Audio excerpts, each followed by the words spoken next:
Ngayong araw nga, samahan niyo naman ako dahil pupunta ako sa Naga. Bandang 8:30 na pala ako umalis. Medyo maaga kasi mainit na akong tanghali pa. Nag-abang na pala ako ng jeep sa labas namin. Pagtapos ay nakasakay din naman ako kaagad. Nakalimutan ko din pala i-curler yung pilik mata ko kaya dito na lang sa jeep. Saglit lang naman ako sa Naga kasi kukunin ko lang yung results ni Lola. Isa lang pala ako and medyo hindi ako sanay. Madalas talaga kasi meron akong kasama. After ng ilang minuto, nakarating na din naman ako. Malapit lang naman kasi kami sa sentro. Pagdating ko nga ay sumakay ulit ako sa tricycle. Double ride talaga kasi sa Panganiban ako papunta. Kung iisipin, kayang-kaya rin naman lakarin kasi lampas lang sa SM. Kaso nga mag-isa ako at mainit kaya hindi ko carry. Dito nga pala ako kukuha ng results sa lab board. Naghagdan na nga lang ako kasi sirado yung elevator nila. Sa 4th floor pa naman ako papunta. Guys, mali ang nalaugad ko guys. Mali yung napasukan ko guys. Dahil home pala. Kala ko lab board. Sabi ko pala, saan po kukunin yung result? Ano pala, Deca Homes. Ito na ako.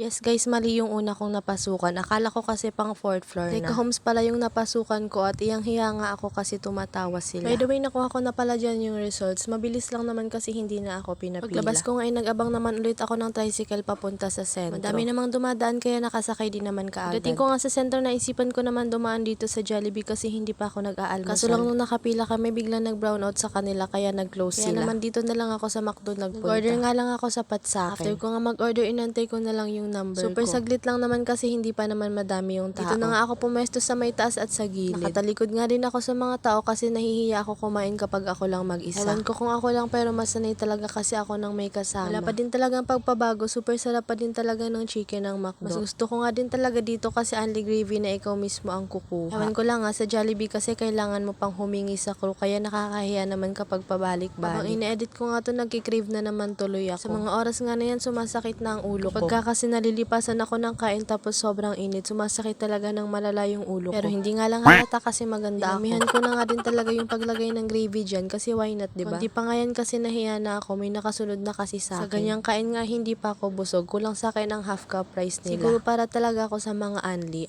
samgyup ganun. Pero alam naman natin na unhealthy yung mga ganto, kaya dapat paminsan-minsan Sabi lang. Nga nila lahat ng sobra ay nakakasama. Better na nga din na magluto na lang tayo sa mga bahay natin. Huwag ka nga lang mag-expect na kalasa ng McDo. Fast forward, tapos na nga ako kumain. Anyways, pagtapos ko kumain, nagugas muna ako ng kamay kasi why not? Nagmadali na din ako kasi nagchat na sila sa akin. Need kasi yung result and aalis Pero sila. Hindi naman na natuloy kasi sa isang araw na lang daw. Pagtapos ko naman ay syempre bumaba na ako at lumabas. Wala nang lip tint kasi pauwi naman na ako. Sumakay na ako jeep papuntang terminal and libre lang naman. Papunta na din naman kasi silang terminal kaya parang sinasabay na lang kami. Sumakay ulit ako ng jeep pauwi. Pagka-uwi ko pala nag-unboxing ako ng parcel. Sakto kasi dumating na.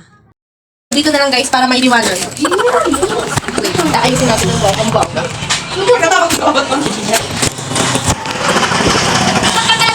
Guys, i-unbox na natin to. Kasi box yan. In-order ko lang Saturday ka lang. And ngayon lang siguro sa 4 days lang. 4 days. So, normally 137 pesos. Ano yan? In short, 140 pesos. Ay! Bunting daw. Ilay na pa lang. What is that? I'm so excited. Bring it. No, it's not.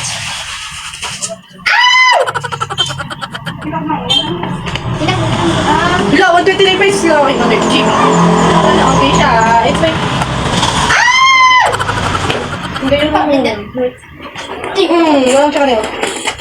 Super mura lang siya. Large size na niyo. May small size din. Kaya daw tumating. Huwag payo ka.